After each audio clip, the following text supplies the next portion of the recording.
Have you ever noticed something strange? Some people have a very rare kind of intelligence. They're extremely perceptive, emotionally intelligent, and they often pick up on subtle signals that most people completely miss. But here's the interesting part. This ability doesn't come from books, school, or any kind of training program.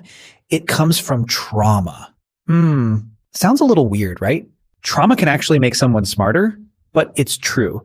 Many modern psychologists are now talking about a concept called traumatic intelligence. What makes it unique is this. The very thing that once hurt you might also be the thing that reprogrammed how you see and understand the world. You've probably met people like this before, or maybe you are one of them and don't even realize it. In today's video, we're going to explore 10 signs that you might have one of the rarest and most powerful forms of intelligence, but also one of the most misunderstood. And especially the last sign, the one you've always thought was a weakness, but is actually the most important part of this whole system. Let's get started. Sign 1. The ability to read the room. You know that feeling? You walk into a party, or even just a normal family dinner. People are sitting there, maybe laughing, maybe eating, but you instantly feel this underlying tension in the air. You can tell there was an argument earlier, or that someone is holding on to something they're not saying out loud. This isn't magic or some kind of spiritual intuition. It's the result of your brain being trained in pattern recognition. In the past, being able to sense other people's moods early, especially people who were unpredictable, was the only way you could protect yourself.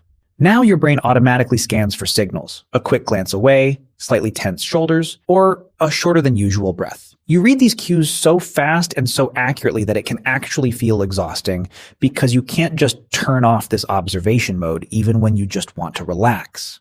Sign 2, predictive empathy. Most people define empathy as, I see that you're sad, so I feel sad with you. But that's just the basic level. When you have intelligence shaped by trauma, your empathy evolves into something much sharper. Prediction. The ability to see what someone needs before they even realize it themselves. Imagine this. You're sitting in a cafe with a friend who's talking about problems at work. You notice they keep fidgeting with their sleeve, or their eyes keep drifting toward the open door. Even though they say, I'm fine, it's nothing. You quietly get up, close the door, and when you come back, you hand them a napkin right as a tear is about to fall. You don't wait for them to ask. You predict their needs based on tiny changes in their body language that you've learned to recognize. This ability is very similar to what happened with Oprah Winfrey. She has shared that her difficult childhood and experiences with abuse forced her to learn how to read the people around her in order to protect herself. That emotional radar, shaped through pain, helped turn her into one of the greatest interviewers in the world because she can sense hidden emotions in her guests from something as small as a blink or a quiet breath. You have this kind of intelligence too. You know when a friend needs silence instead of advice. You know when your partner is exhausted, even if they say they're fine. You don't just empathize with your heart, you empathize with a whole emotional data processing system running quietly in your mind. You create a safe space for others because deep down, you understand the cost of living in a place that doesn't feel safe. Sign 3, a strange calm when everything falls apart. This is an interesting paradox. Many people assume that those who've been through trauma are more likely to panic or overreact. But in reality, it's often the opposite. Think back to a time when you were in an emergency. Maybe a minor accident on the road, a heated argument breaking out in a meeting, or bad news hitting you all at once right before a deadline. While everyone around you starts losing control, yelling, or freezing in fear, you feel a strange sense of calm take over. In that moment, your mind works like a high-performance computer switching into fight mode. You begin to prioritize things with cold precision. What needs to be done first? Who needs to be called right now? What's the most effective solution? Psychologists call this stress inoculation. Because your nervous system has already been shaped by much bigger battles in the past, everyday problems in modern life aren't enough to shake you. You're used to living in a constant state of high alert, so when a real crisis hits, it doesn't overwhelm you. You simply follow the response patterns you've practiced thousands of times in your mind. You become the anchor for everyone around you, the one person who can keep the ship from sinking when the storm hits. This is a kind of real-world intelligence, a quiet form of leadership that no business school can truly teach. Sign 4, the ability to dissect human behavior. You never just accept things at face value. When someone treats you badly or acts in a strange way, your first reaction isn't always anger or judgment. It's analytical curiosity. Why did they act like that? Are they feeling threatened? Or are they unconsciously repeating wounds from their own past? You're like a real psychologist, just without the degree. You spend a lot of time replaying conversations in your head, not to criticize, but to understand the deeper layers hidden beneath social masks. You notice how someone chooses their words, how they avoid eye contact when a certain topic comes up. This level of understanding often makes you more compassionate than most, because you know that behind every toxic behavior is usually an unhealed wound. But this depth of thinking is also a heavy burden. You can't live on the surface. You see the truth behind polished lies, the deep loneliness behind loud laughter at parties. To you, every person is like a complex maze, full of dead ends and hidden treasures, and you can't stop trying to map it out. You don't just see the person in front of you, you see the entire emotional history behind them. Sign 5. A gut feeling you can't explain. Sometimes everything looks completely normal. Someone talks to you in a friendly tone. They smile at the right moments, react appropriately, even say all the right things. From the outside, nothing seems off, but inside you, something lights up. A slight discomfort, a subtle mismatch, like something doesn't quite line up, even though you can't name what it is. You don't have proof. You don't want to jump to conclusions. You might even tell yourself you're overthinking, but the feeling stays. And the strange thing is, many times later, you realize you were right. The truth slowly reveals itself. That person wasn't as genuine as they seemed, or they were hiding something. This isn't vague intuition. It's a warning system built from experience. When you've lived in environments where safety wasn't always real, your brain learns not to fully trust appearances. It learns to listen to very subtle signals inside you. So you don't just see the world, you can feel when something about it isn't real. Sign 6. Extreme independence. You're the kind of person who always has a plan B, plan C, and even plan D for everything. If you suddenly lose your job, you don't sit around waiting for help. You start researching new ways to make money or updating your resume that very night. If something breaks at home, your first instinct is to look up a tutorial and fix it yourself instead of calling someone. This independence comes from a hard-earned belief. No one is really coming to save me except myself. When your early environment wasn't stable enough to rely on, your brain learned to internalize every solution. You became incredibly resourceful. You can survive anywhere, in any situation, but the downside is that it's very hard for you to accept help. Depending on someone feels risky, like a kind of weakness that could lead to getting hurt. You'd rather carry the whole world on your shoulders than owe someone a thank you. You're learning that independence is a strength, but allowing support is wisdom. Sign 7. Experiencing the world in high resolution. This relates to something called high sensitivity. Psychologist Elaine Aron studied this and found that some people have nervous systems that process information much more deeply than average. For you, a beautiful song isn't just sound. It's something that moves your entire soul.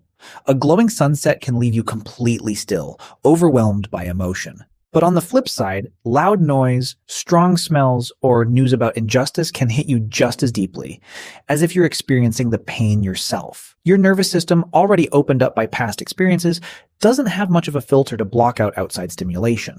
You feel other people's joy as your own, and the pain of the world can weigh on your heart every day. This emotional depth is what creates great compassion and limitless creativity. You notice beauty in the smallest things others overlook. Sunlight slipping through leaves, a warm smile from a stranger, or a quiet moment early in the morning. You don't live on the surface. You live fully, in every cell, in every breath. And even though this intensity can be exhausting, it also makes your life more vivid and meaningful than most.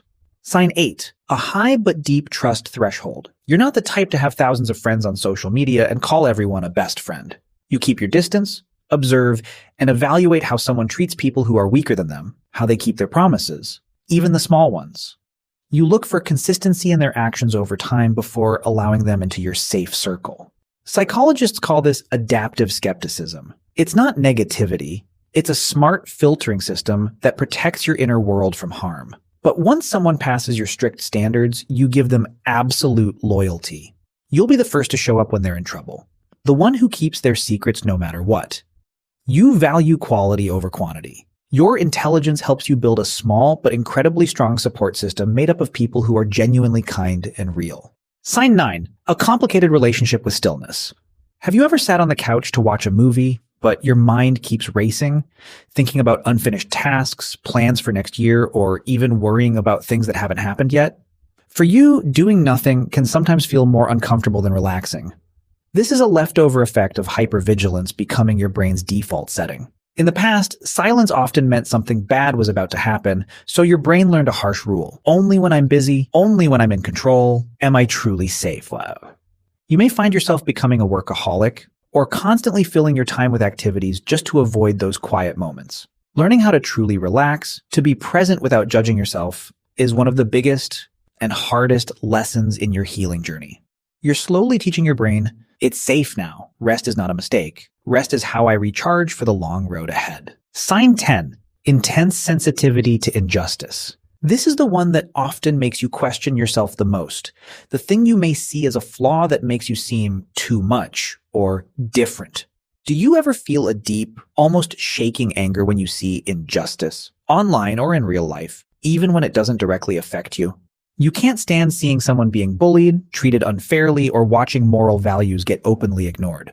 Most people might tell you, just let it go, it's not your problem, or why do you take it so seriously? But for you, ignoring what's wrong feels almost biologically impossible. This is actually a form of advanced moral intelligence shaped by trauma. If you've ever been a victim of injustice, or watched someone you love suffer without being able to help, your value system becomes incredibly sharp. You develop an almost instinctive sense of what's right and wrong. You crave authenticity and fairness, sometimes to an extreme level. People like Viktor Frankl, a psychiatrist who survived Nazi concentration camps, used this kind of intelligence to create profound ideas about the meaning of life.